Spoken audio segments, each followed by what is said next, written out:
Hello, everybody. Welcome. Welcome to another rendezvous here. Hello and welcome from Paris.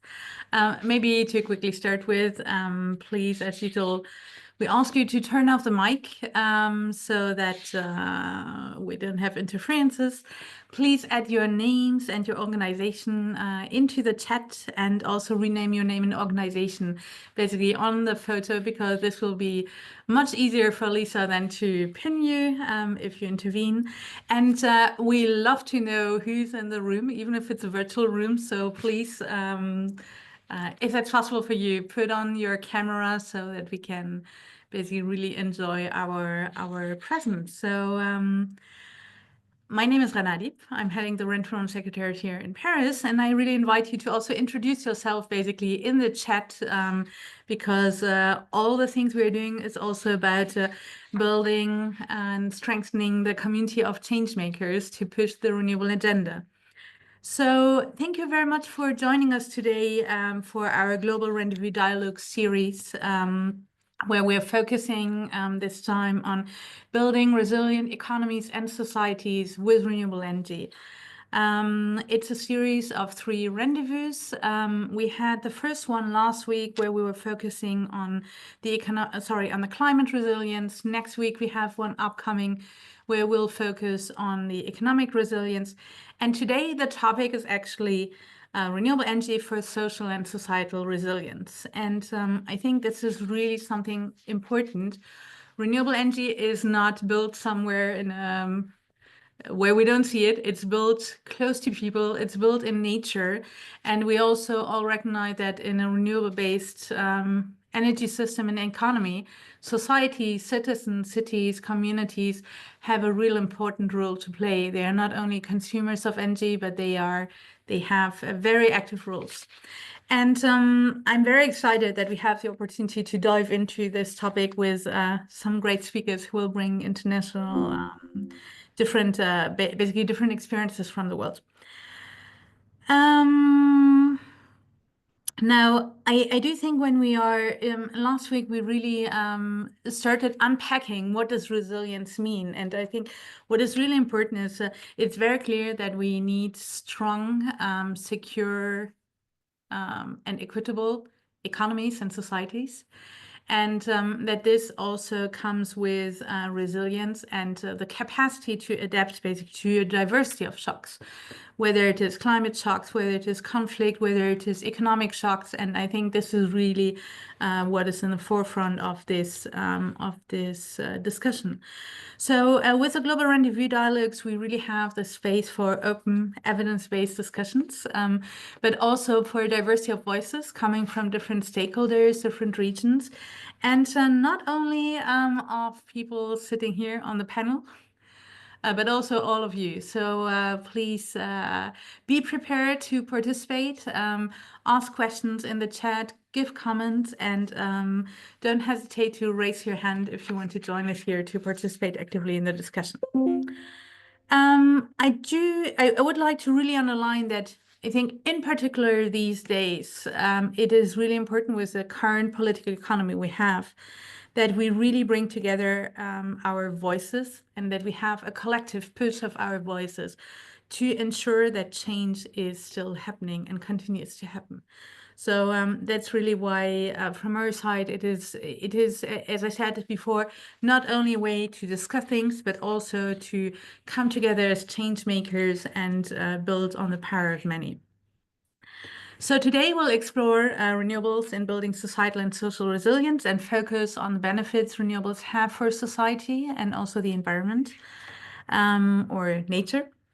And maybe to end on this, REN1 has prepared during the last months a short series of knowledge briefs where we're specifically looking into the different resilience aspects. So don't hesitate to have a look, but also comment, give us feedback, share it, improve it, and so on.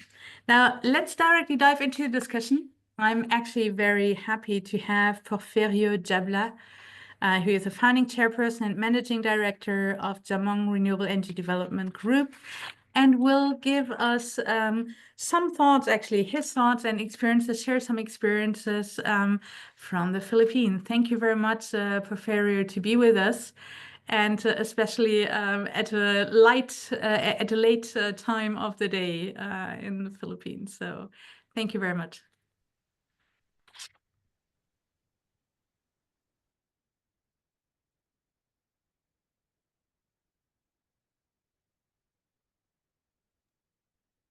Porfirio, you're still muted. If you could please unmute. We really don't want to miss anything. Okay. Thank you very much, Rana, and the rest of the REN21 team for inviting me here in this wonderful forum. I am asked to talk about the role of renewables in building social and societal resilience. I'll try my best. To begin with, allow me to start by talking a little bit about the situation in Mindanao, where I come from, the Philippines. When we started our work in off-grid communities years ago, the energy poverty context in Mindanao still exists today as it was 31 years ago when we at the Yamog Renewable Energy Development Group Incorporated began our advocacy to help off-grid communities in this third largest island in the Philippines. At that time, there was a terrible energy crisis in the 1990s, and it's really sad that even up today, the government projects that beginning 2026, in fact, onwards, Mindanao will again experience a terrible energy shortage. In 1993, there were 1,432,866 households in this island in Mindanao that did not have access to electricity. So you multiply that by 5, which is the standard or average size of a family or household, then you get a staggering figure of how many individuals, men, women, children, did not have electricity at that time. But nothing much changed. As of 2024, last year, according to government figures, there are still 1,162,000 households without electricity access. The country is still increasingly dependent on fossil fuel. Mindanao is 70% reliant on fossil fuel, mainly coal. And more than half of the population is now under the poverty line, most of them living in rural areas. Social, mostly armed conflicts over natural resources, territory, and ideology still exist up to the present. So the goal that we defined years ago, which is really to set up micro hydropower and also solar power systems and other renewable energy systems in off-grid areas in Mindanao in a manner that would boost environmental sustainability and empower poor communities remains valid and relevant today. Mindanao has 8 major river basins with countless tributaries that are suited for run-of-river microhydropower systems development that could generate 5 to 100 kilowatts. Harnessing these natural gifts through strong community participation enabled Yamog to improve the quality of life of thousands of otherwise neglected communities, mostly inhabited by indigenous people. Yamog's renewable energy development interventions provided many far-flung and isolated communities access to the basic essentials in life, like clean energy at the household level, clean energy at the community level, in schools, for example, post-harvest facilities operating this equipment, and other productive enterprises, including houses of worship. drinking water that needed to be pumped by electricity, and of course, a very important part of our work, the protection of forests and river ecosystems. More importantly, the local folks have succeeded in organizing themselves into cohesive social formations. What we call them energy users associations here, or in case of the solar-driven water systems, the beneficiaries that we organize, we call them water users associations. And women production committees also, we organize them, and women health committees. All these social groupings were working because of the presence of renewable energy already in their communities. And these groups serve as effective vehicles for collecting or for collective planning, decision making, problem solving, and claim making. Indigenous people of different stripes are recovering their senses of or their sense of dignity and strengthening their culture as a result of their accomplishment in providing their own renewable energy systems. And young people who were erstwhile susceptible to joining armed groups are motivated to stay as productive members of their communities as a result of opportunities opened by the presence of clean electricity. And coupled with the emergence of a pool of community human capital made up of first and second line leaders that we trained over the years in various fields of management, many communities assisted by YAMOG are well on track, I would say, to becoming more resilient and confident in sustaining their initial gains. Even in fact, during the COVID-19 pandemic, this resilience really showed. The communities that we serve proved their, capacity to go through that very terrible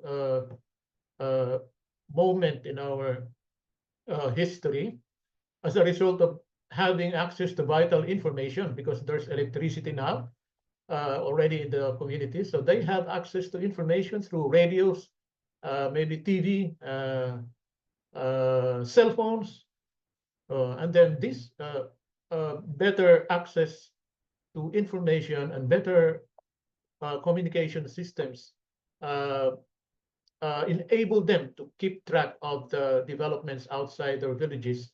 And it was a wonderful thing to notice that I could not remember any of these communities affected by the COVID-19 virus at that time. So they were even, in fact, afraid of us going to their communities at that time. So there's this effect also on the carbon capture.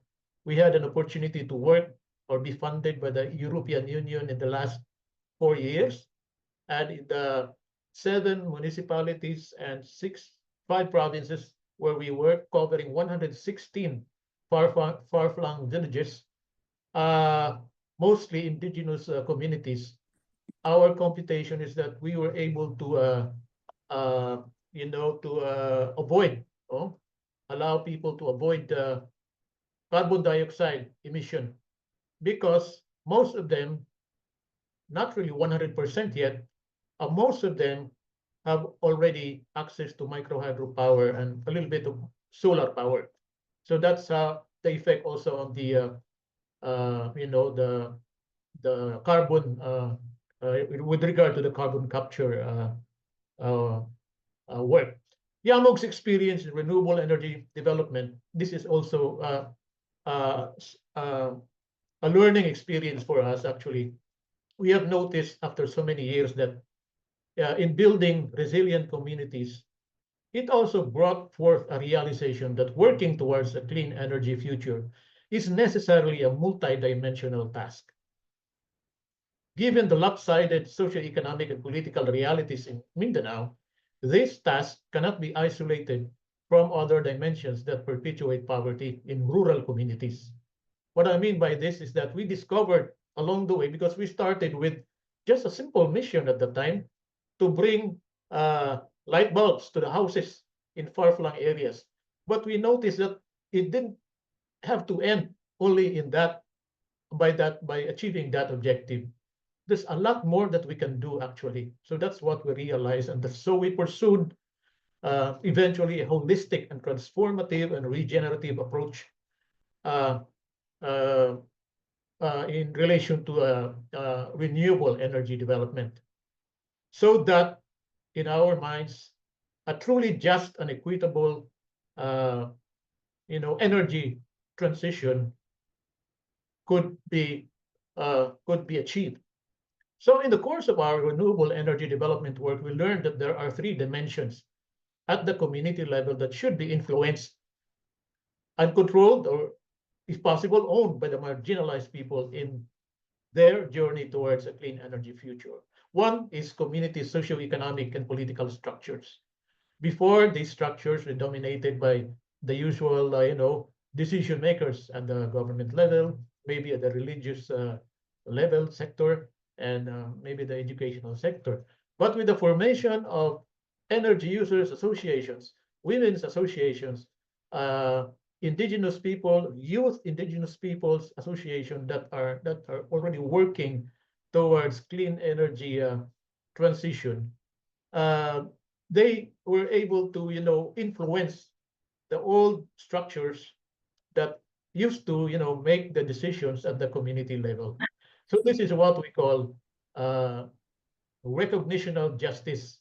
In fact, with this development, IPs, what we call IPs, indigenous peoples, are already recognized by local government units and other sectors as a very significant sector in their communities, because just come to think of it, they were able to develop a micro hydropower system in their midst.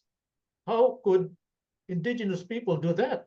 So other sectors, other structures, other social formations are forced in some ways to respect that. No? And women, participation of women, the acceptance that women have a proven capacity to play important roles in renewable energy development gained more traction over the years. And this is very significant, especially if you realize that these are traditionally male-dominated ethnic communities. Second dimension that I would cite here is the appropriate community social processes that ordinary folks, marginalized folks, people in off-grid areas should be able to control or influence at the least. No? So that's basically consultations, making them active participants in decision making, in the conceptualization of projects, needs assessment, on everything in the project cycle. Whereas before, these people were just neglected people that others would think as, useless, useless, so-called. So this particular dimension is what we call procedural justice. So this is one aspect of our work that just came out as we went, as I said, as we went through with our mission of developing primarily micro hydropower systems in off-grid areas in Mindanao. The final dimension that I would like to cite is access, ownership, and control over community asset base. So, these are mainly human capital, social capital, financial capital, physical capital, including natural capital. So human and social capital, we have been able to do that, to assist the communities in generating those assets. Financial capital, yes, because through the micro hydropower system, they are able to generate income from productive end uses driven by micro hydropower systems.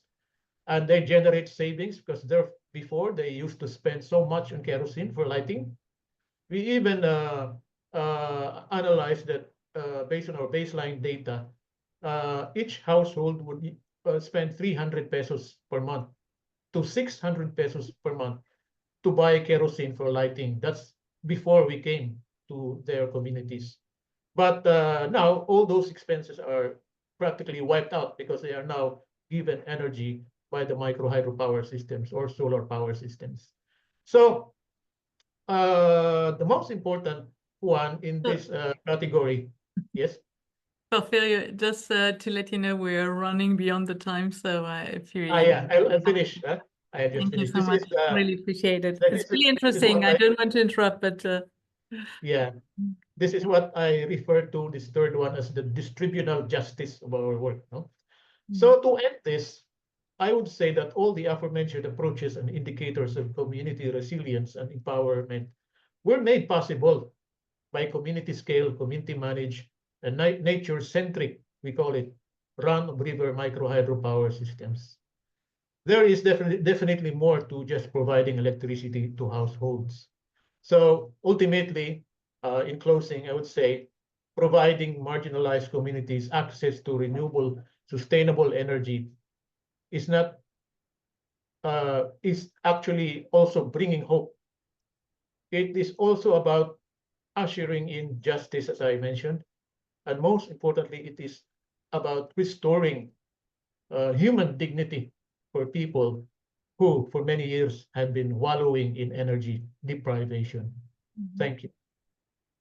thank you so much, Porfirio. This was really, really interesting, and I think also very, very comprehensive. And we see that it's not only about energy and access to energy, but the whole governance and the empowerment around it. But it also means that, and I'm looking forward to discuss this with the panelists. And what do we also need to put in place so that these projects, energy projects and renewable energy projects, are really done in a good way, that all these positive benefits or these benefits are taking place. So I will bring you in later back to the panels when we have the Q&A session. Thanks a lot for sharing your insights. And I'm really happy to call our panelists here to the panel. Lilibeth Jimenez, who is a solar champion in Panama, and will share basically, she participated in the Solar Champion program for her community, Gobe Bouglé, and is going to share basically the insights from there. We have Itumeleng Morosele, who is a project manager at Sustainable Energy Africa, and Anna Samuel, who is joining us from Women Engaged for a Common Future, Georgia. We already heard in the discussion before that we have, there is a gender component to this too. So very much looking forward to the discussions. Now I'm just checking with the team whether Lilibeth is here, because she's not on our virtual panel. So she has put a Yes, camera on, I'm so I here. probably yes, excellent. okay. Hello, ladies, welcome. Very excited to have you with us.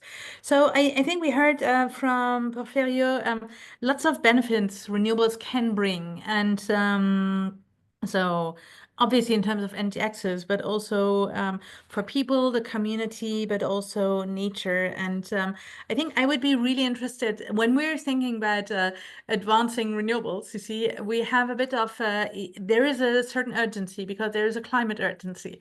So there's sometimes something which is, we have a tension point between fast and fair, I guess. So I would be really, really interested to hear your thoughts about this. So how can we do this? And then also from your perspectives and your experiences, how do we also communicate basically the benefits of renewable energy to policymakers in a way that they really account for this when they're setting the basically policies and regulatory frameworks, and ensure that these projects are done in a good way? So who would like to start? Maybe Lilibeth. Why don't you start from your perspective?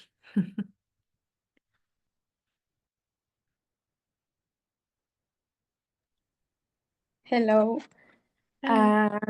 Yes, good morning, everybody. And my English is not very well, but I think I like the challenge. Welcome. I'm sure that you will do well. Yes. Okay. I think the benefits to the renewable energy is very important, but we need the advance is fair or rapid information. And I think the benefits for the people and the nature, because reduce the pollution, the renewable energy is a very few emission of greenhouse, and The another benefit is the energy security. Energy security is very important. We have the reliable and the constant supplies of energy so that our life and run smoothly. And the local economies development, for example, in the communities and the indigenous people, is renewable energy. The projects, for example, I participate in the solar program in Panama, and for the renewable energy is local economy development and the both economic of local community, especially in my areas, the rural areas. And another benefit for me is the preservation of natural resource is very important, but we need to accelerate this transition. Many people on before times announced, talk with some public police, the investment in research and development, universal access to energy is very important because the energy transition is the most inclusive and ensure access to clean, the affordable energy for all the people, is especially in the more vulnerable communities, and is very important with our here today is international cooperation. International cooperation is necessary because it's essential to accelerate the global energy transition, knowledge and technology. Yes. Thank you so much, Lilibet. This was perfect. And I think it's really interesting to see how you're highlighting energy security and also local economic development. I think this is which also bridges basically to the series and the angle it has been brought up last week, but also next week. So we see it's cross-cutting. But also I think that's part of change is happening locally, but then it is we're speaking global issues. So Ichimiling, I would be curious to hear your view on this. With SCA, you're also working very closely with cities and communities. I think maybe also if you could also touch upon the question, how do we also ensure that these things are really visible in a way that they attract investment? Because ultimately we hear it's also about energy security and economic development. Yeah, greetings to everyone. Thank you so much for the opportunity to speak on the benefits of renewable energy to societies. I think in addition to what you said, Rena, about this drive to renewables being largely led or driven by the climate agency, but I think that it's also important to note that for developing countries especially, in addition to issues of energy accessibility, we also have the issue of affordability. So in a country such as South Africa with a 32% unemployment rate, it is no wonder that the majority of people cannot afford the rising cost of electricity. So there's a constant back and forth about rising tariffs, increasing tariffs. So it just really shows how renewables can, benefit a lot of the people, especially the underserved or marginalized communities that are largely unemployed. So I think it's really important to highlight how it's really beneficial for bridging that gap where a lot of people just cannot afford the price of electricity. And if we are not careful, and in the next few years, as prices continue to rise, more and more people will find themselves in energy poverty. And that is really what we are trying to work against. So I think in South Africa, what we've seen is how, municipalities have also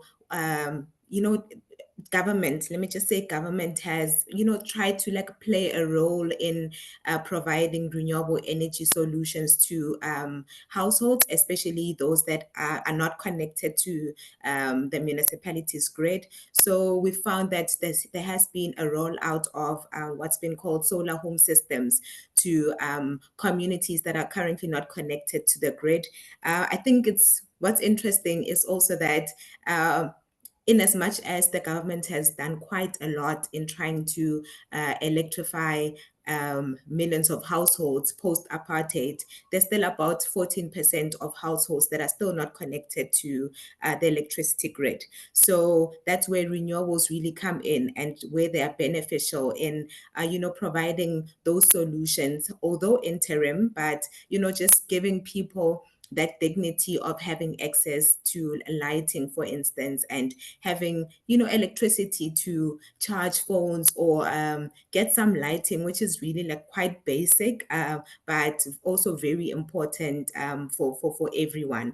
And I think just to touch on your last point about how I think we can start to attract investment into these community projects or renewable energy in communities is, firstly, I think it's important to define what community-owned renewable energy looks like in the context of different countries, because there is no one-size-fits-all approach.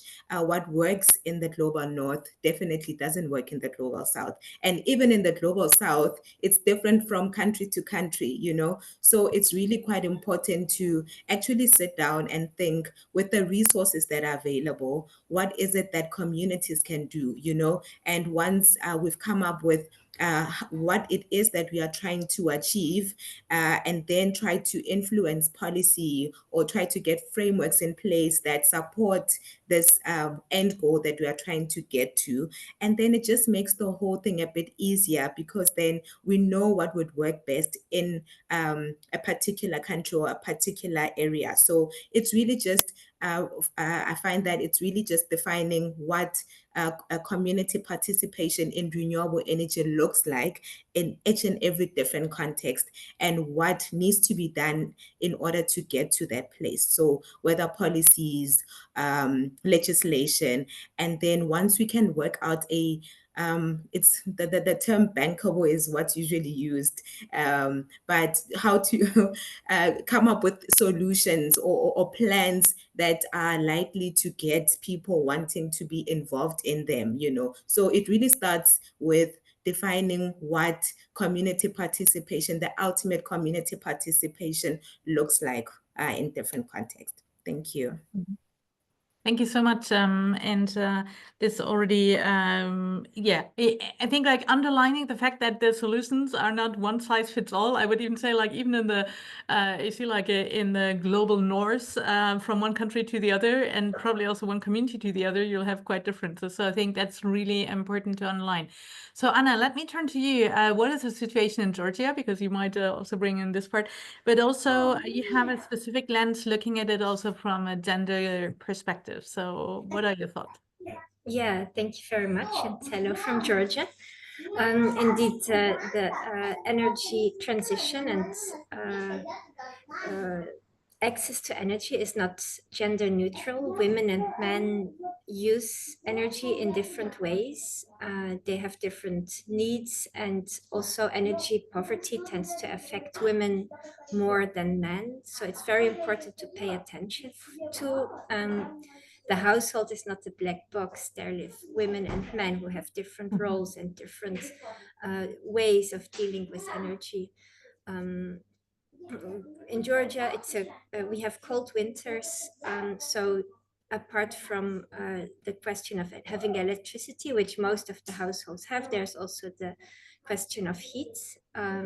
Women tend to spend more time indoors, and in rural areas, houses are heated with firewood. That causes a lot of indoor air pollution.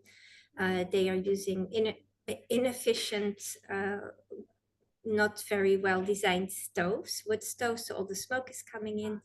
I know it's also problem in countries of the global south. But here again, women and children are the ones affected most, and also the ones that need to sit at the table if we want to introduce a change. They are the key agents here, and often, unfortunately, they are forgotten, especially at the higher levels. Yeah, the houses here are also energy inefficient, so there's a lot to gain in terms of energy poverty with improving insulation energy efficiency, in addition to more energy efficient stoves and the using of solar water heaters for warm water, for improving the room temperature. As for the question of how to get it to the government, it's important to recognize the barriers, especially well, from our perspective, barriers for women to sit at the table. There are regulatory barriers. At the moment, we are experiencing a crisis in democracy, but I won't take away the time for this, although it does affect a lot. The financial barriers women are experiencing, there's still the pay gap. Women have less possibilities to invest, although they might have other priorities than men. And this results in higher energy bills. We already heard about that often women will have to pay from their household budget, and more poverty.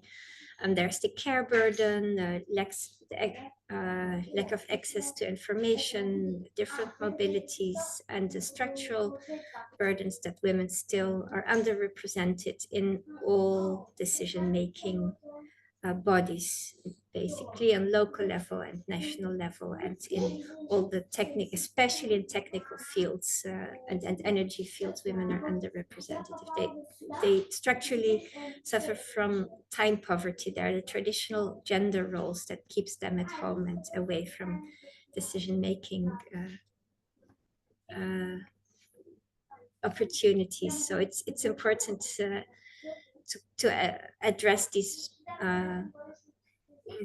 barriers when we do any energy interventions, and we have to make sure that women and men benefit equally. Mm-hmm.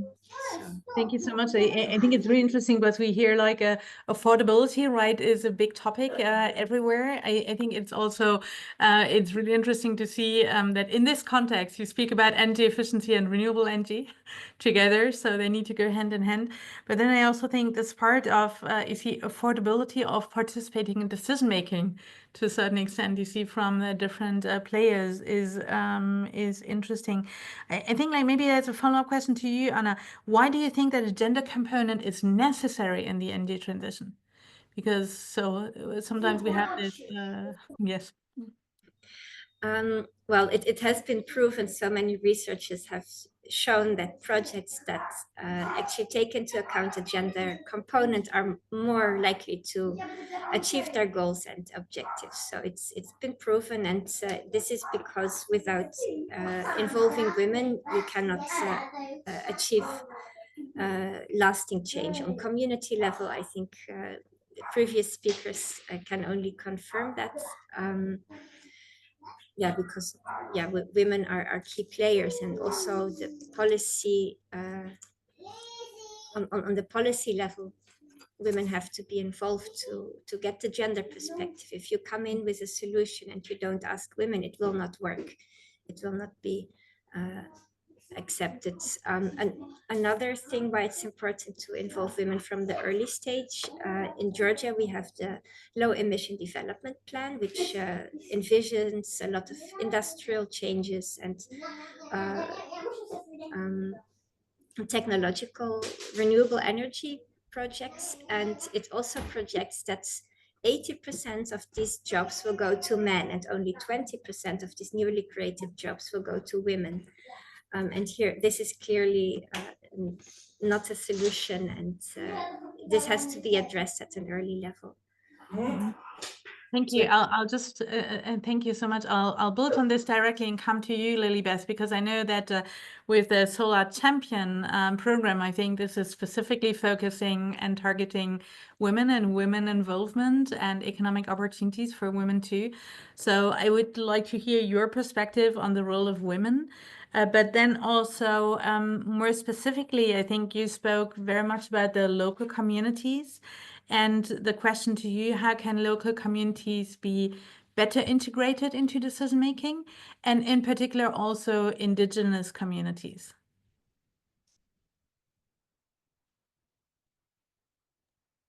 Sorry, repeat your question. Yes.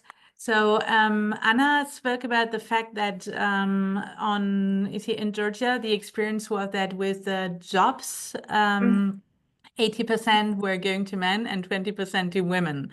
I know that you have been part of a program with a Solar Champion that was specifically focusing and targeting women and also the development of economic opportunities for women. So if you could share some experiences. But then also the role of involving local communities and indigenous communities in decision making.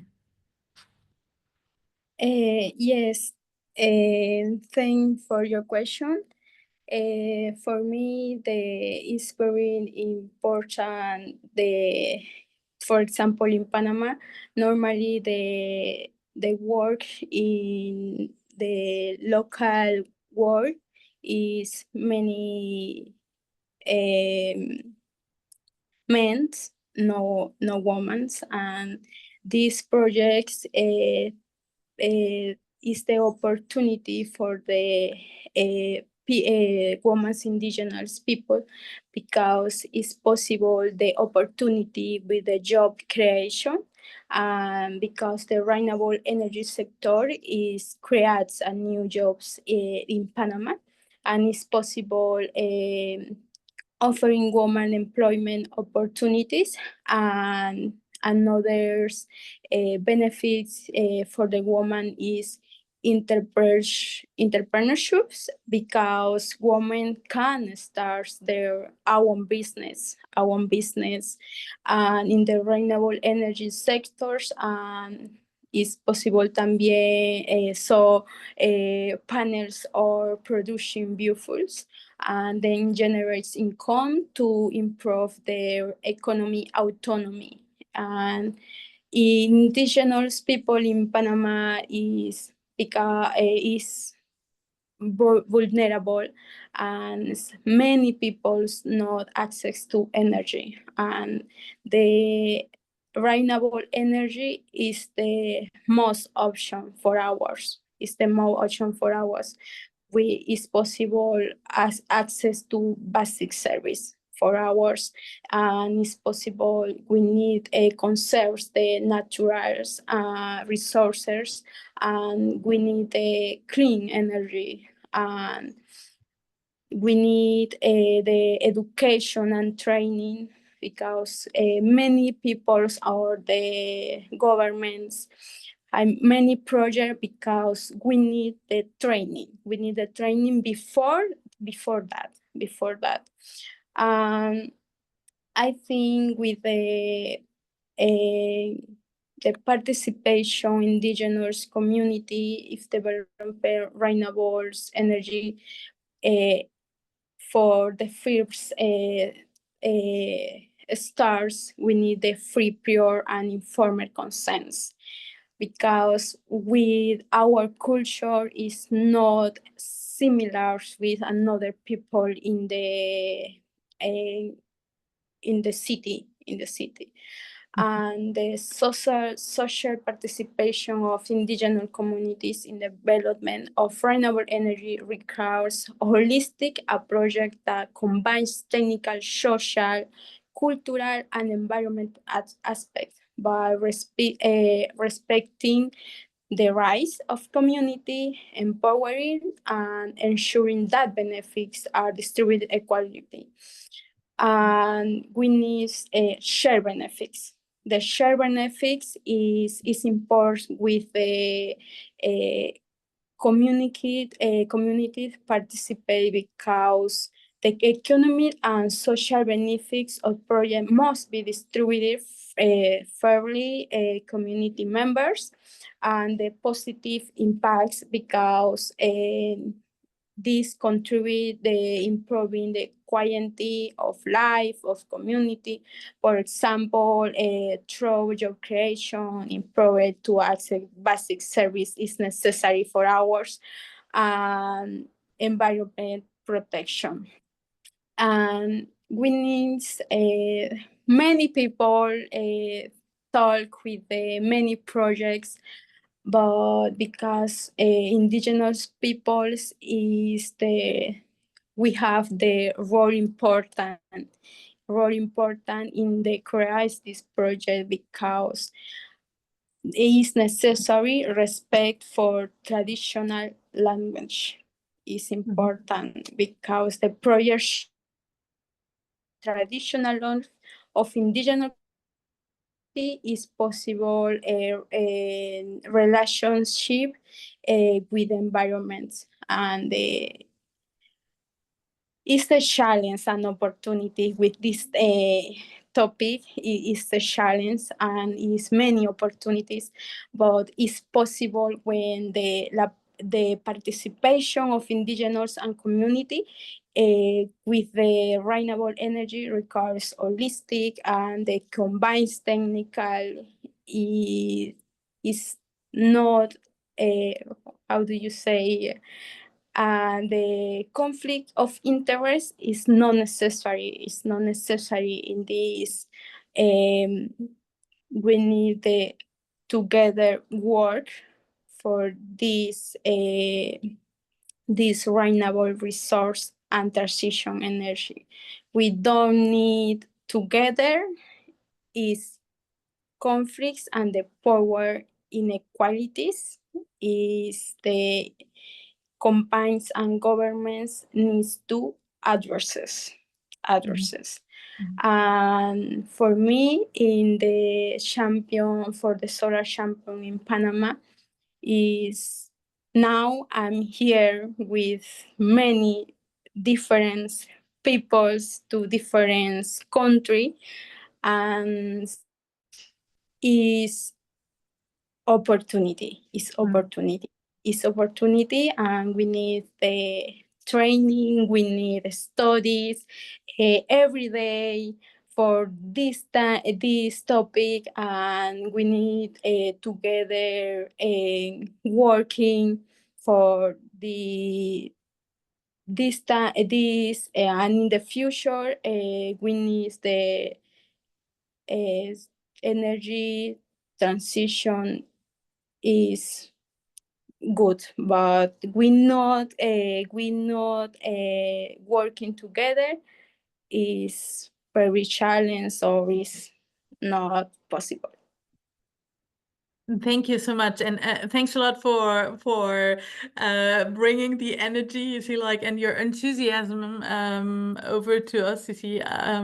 Also, if I know that you said like your English is not good, we can really send this. And I think there is one part which I would like to build upon, because I think this point which you highlighted, we need the stories, we need the people, but also this interconnection of many of the local great activity that are happening and the empowerment that is happening is like, how do we basically all bring this together to have the voice outside?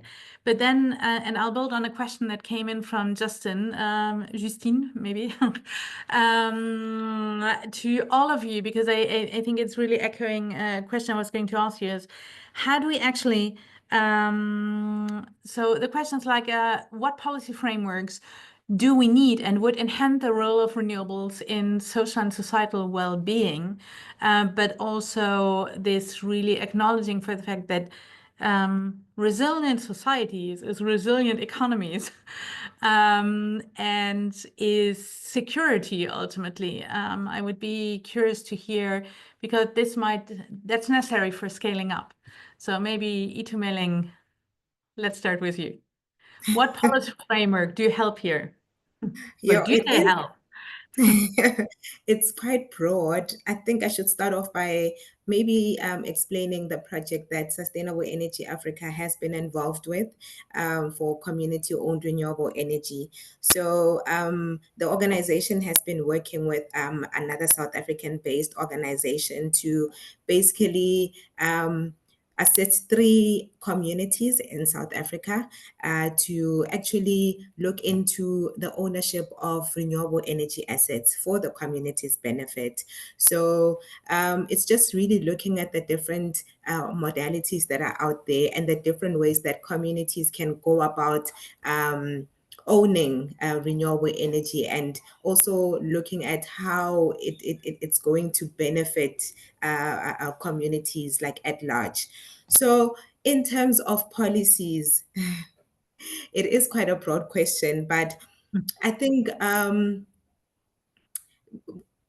government as a whole, starting from national right up to a local, there really has to be a commitment to going the renewable energy route. So doing away with the way things are going currently. So it really starts with a commitment right from the top to actually assist in trying to move away, or being really, like I said, committed and dedicated, and trying to find ways to phase out this heavy reliance on fossil fuels, And what I've seen, what I would say best practice from countries that have done this is in terms of policies that they have managed to put in place. So in communities that have managed to get their own renewable energy assets, and say, for instance, they have a solar plant that they as a community are owning. So this is based on countries mostly from the global north. So communities have come together as cooperatives, and they own a particular solar plant, for example.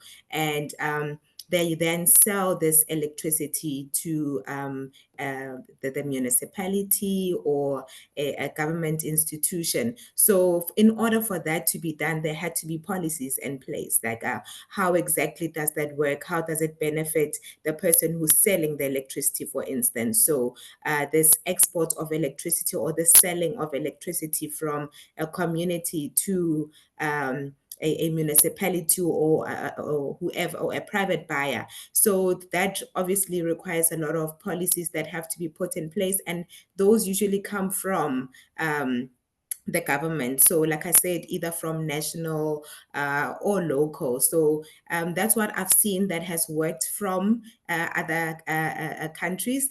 But then in the South African context, I would say that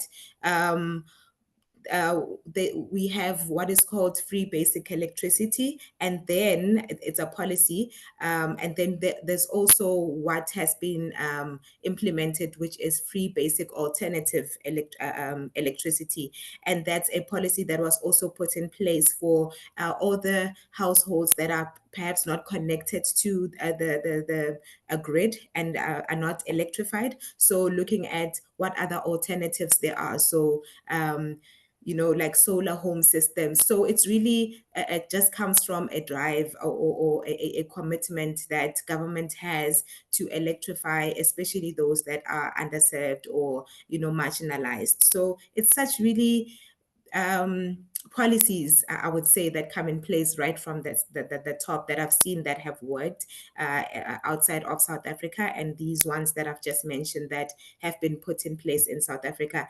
And of course, there's a lot more that can be done. There's a lot more that can be done, and this is why exchanges such as these are important, to hear what other people have done in their own countries, and trying to see if what can be modified and how that could potentially be implemented in our country, for instance. But over to other people. That's the best way I can think about policies that could help with the uptake of renewable energy. Thank you.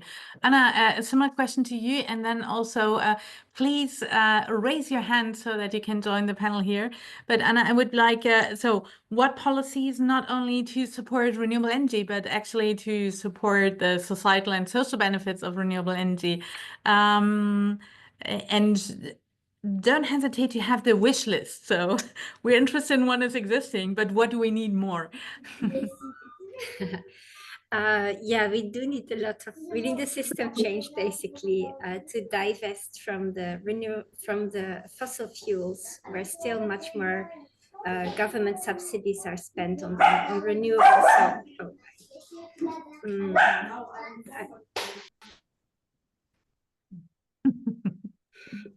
Sorry, a lot going on. So we need accessible funding for grassroots organizations for renewable projects. There is still a lack of funding, and so the big climate funds are mostly accessible to big organizations, GIZ or the big development banks, and their implementation is also questionable. And yeah, we already discussed how important community participation, grassroots women's participation is. We also need intersectional policies and intersectional perspective when we talk about the just transition. I'll keep it with that. Okay. If that's Thank you. I think it's very good to highlight the financial part, and to some extent it also echoes, Lily, what you said. So you see, like on the part of linking basically the local and community to the global space. Itumeleng, you have your hands up.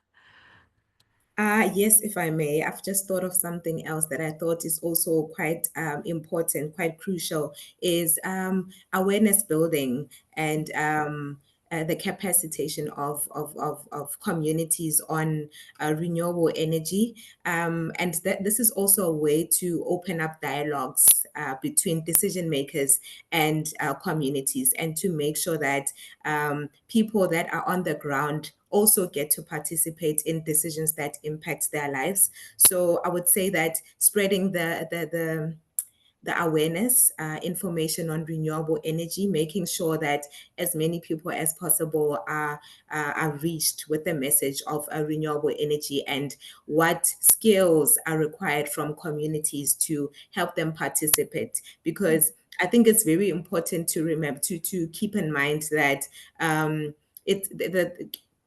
educating people about why renewables are a good idea, for instance, and how they stand to benefit them as communities is actually quite important. So instead of trying to come up with solutions as decision makers at the top and trying to bring them down to communities without doing the communication, and it's actually good to come up with solutions right from the start with these affected communities. So go through the entire process with the people, right from educating them, spreading the awareness, and then moving together towards finding solutions or making decisions. So that's just something that I wanted to share, the importance of building awareness and capacitating or upskilling communities to make sure that they can actually participate in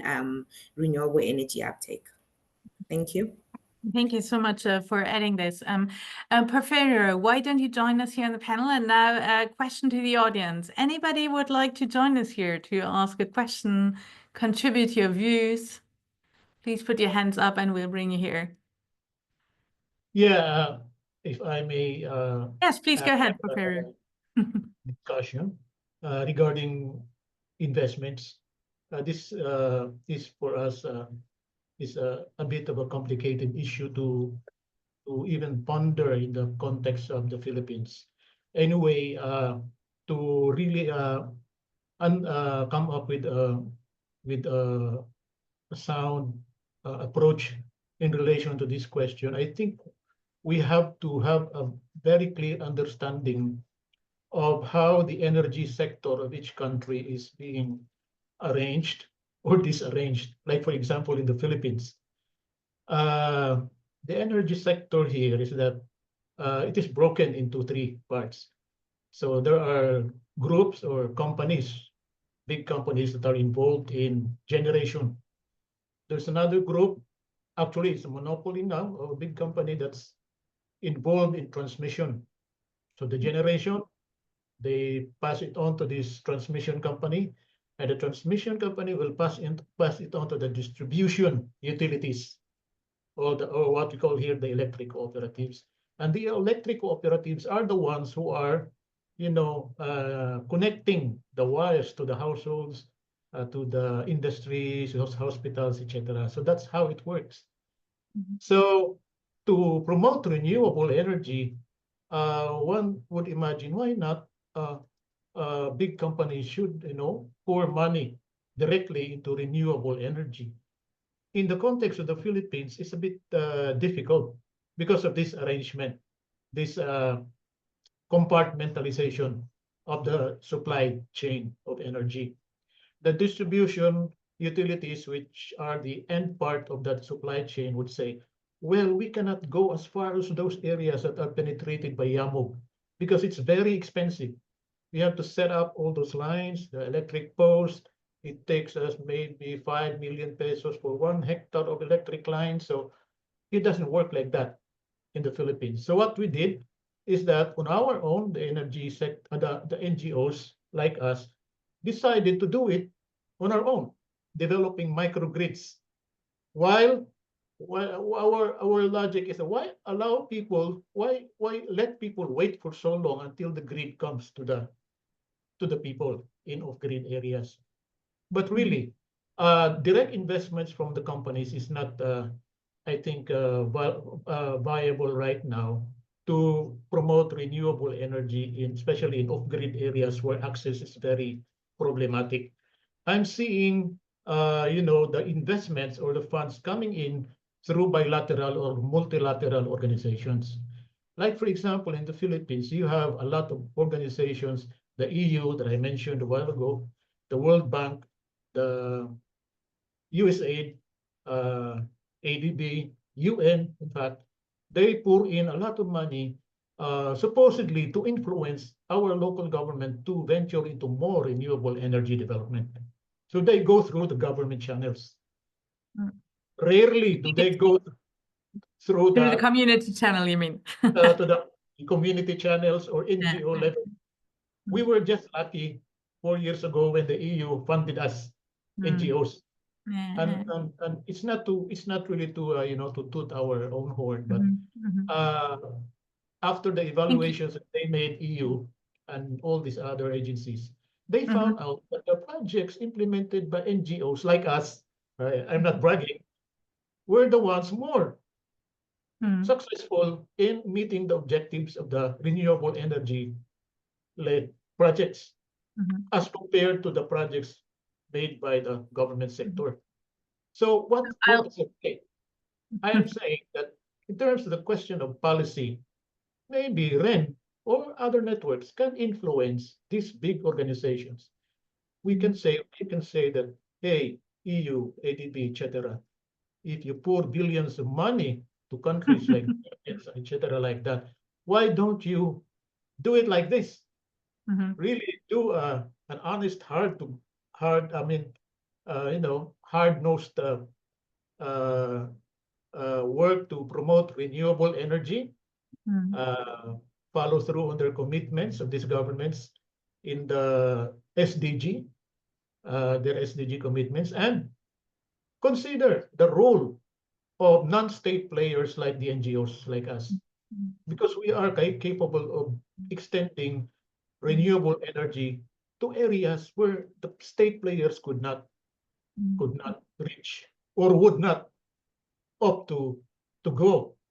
So I think that's sorry, I'm jumping in because we have a question of Justine, and I really would like to get the audience on board. But I think I have this as a takeaway and probably also task back to many of the players. It's like collecting these great stories, but also good data on this to make it visible, to show how much is happening. I recall that, for instance, I think a colleague of yours, Ita Milling, had mentioned that in South Africa, we have like installation of 250 megawatt, more or less per month, actually, of isolated solar PV. Because people cannot afford to connect to the grid, and there is lots of developments here. And I think by making it visible, it will be much easier to also lobby and influence the international finance world. So, Justine Wanye, you had a question on national food security. Would you like to join us here? So we'd love to bring you here to the panel. Silence. So I'll just read your question out. How could renewables strengthen national food security?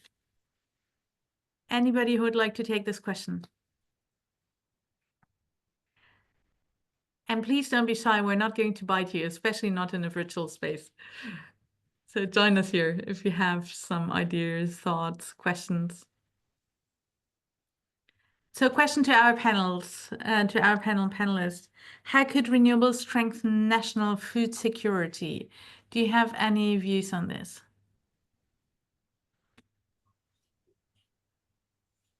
Well, I could give some examples. We've been working with solar food dryers, which preserves food which normally just goes to waste. They are accessible and easy to use, and again, it's mostly women. They make small business, but also improve the family food security. And yeah, that can be upscaled, and there are many good examples of ways that renewables can be used to preserve and produce more food. But maybe other panelists can add as well here. Thank you, Anna. I think that's interesting because it's along the whole food chain, right? And we have like the cooling, I think in many warmer developed countries is extremely important. Are there other experiences specifically on the food energy synergies, I guess? Yeah, I can say again, in our experience, based on our experience at the grassroots level, like micro level, like for example, our micro hydropower systems, they are available and they have enough electricity to drive, what we call productive end uses. For example, corn mills and rice mills and other post-harvest facilities that generate food for the community. Then because of that, there's income, additional income, maybe a little bit of employment generation too. And because of that, the community is motivated to plant. For example, so we have a corn mill, so many are motivated to plant corn. We have a rice mill, many are motivated to plant more rice. Because in our situation, the milling sites are so very far away from the communities. They have to spend a lot of money to bring the harvest to the centers to have them milled. So this chain reaction of providing the basic post-harvest machineries driven by renewable energy could motivate farmers to produce more for food at the community level. This is only at the grassroots community level, but the same concept can be scaled up. In our minds, we are trying to do it at the municipal level, bigger, scale it up, and hopefully to the provincial level. So the same. Actually, it's just common sense. You have renewable energy, why not use it for a lot of productive end uses, we call. For example, there's a new project that we have, again, a micro hydro project. It's only 15 kilowatts, benefiting more than 200 households, indigenous communities as well. But the idea came when the people themselves discussed that why not come up with a poultry project? And I noticed that what poultry and renewable energy. So I found out later that when the chickens hatch those eggs, they needed a lot of bulbs and, light to make the reproduction more, feasible for the community. So again, the connection of renewable energy and egg production, that's food for the community and income as well, because they are having a surplus now. They are selling it outside their communities. So these are the things that are possible. Thank you. This is really, really helpful. So the whole processing part and the opportunities, and maybe I'll just add one aspect which we heard from. I find this really interesting. Is like in Nigeria, building on this, where basically the Rural Electrification Planning Organization or Authority had actually really built on this and looked at where do we have like economic activities, you see, in terms of agriculture activities. How do we bring water pumping, etc., into those? Because this is going to increase the yield of the production, but where there was very clearly also the strategic planning, actually, that this would also give economic opportunities for people to stay in the rural areas, which is important for the food security. Happy with this line of thought. Miguel, why don't you join us here? We have 5 minutes left, but if you are quick, then you can join us.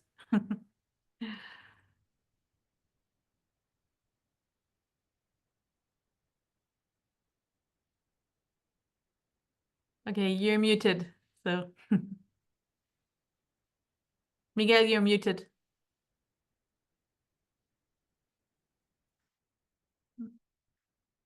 You're muted. We cannot hear you, Miguel.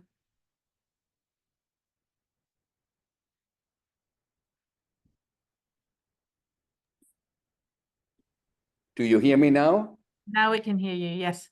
Okay, you are doing just the opposite of what I was trying to do myself. I was sending you a short message that we could discuss this, if you wish, offline, because the inherent problem with civil society is that it is very heterogeneous and therefore not that easy to approach, at least in many countries.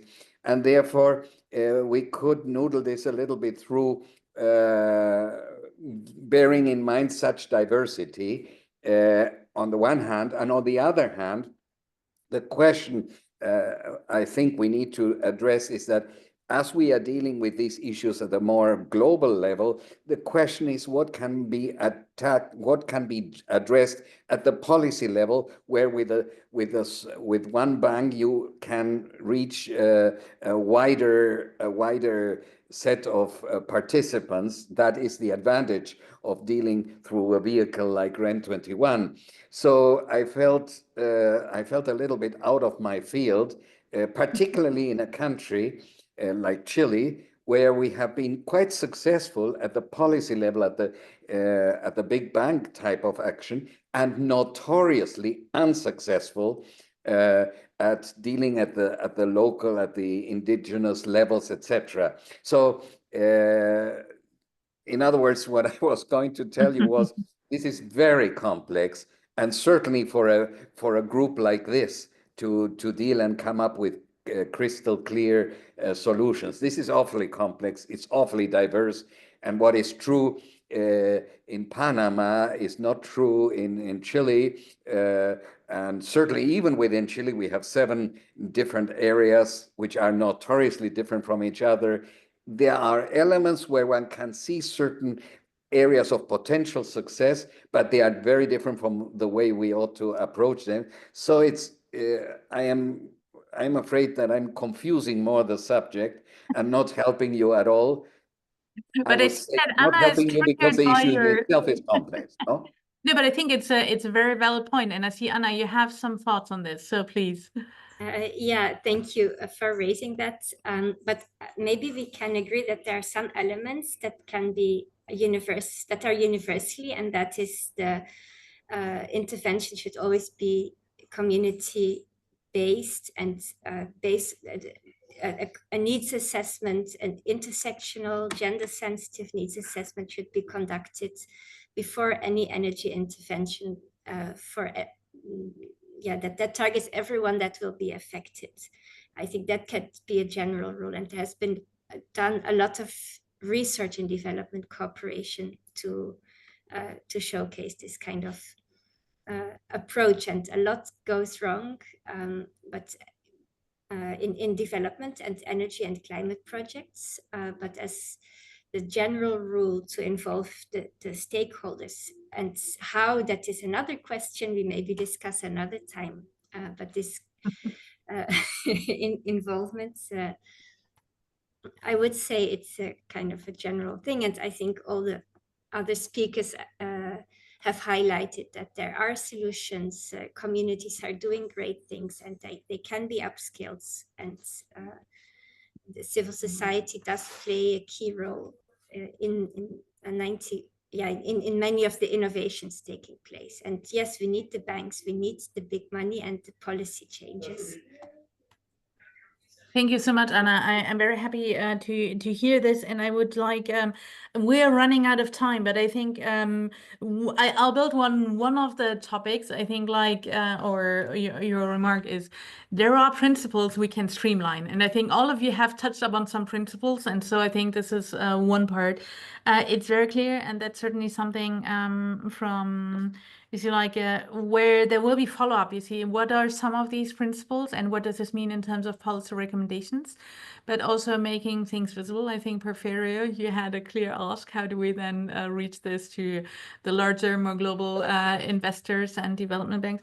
And then the other part is it's very clear that all the valuable insights and experiences you have, we will need to continue the discussion and also build on your experiences, your voices to get basically the messages out, show the diversity, but also work on the common pieces so that we can basically have very clear messages to policymakers.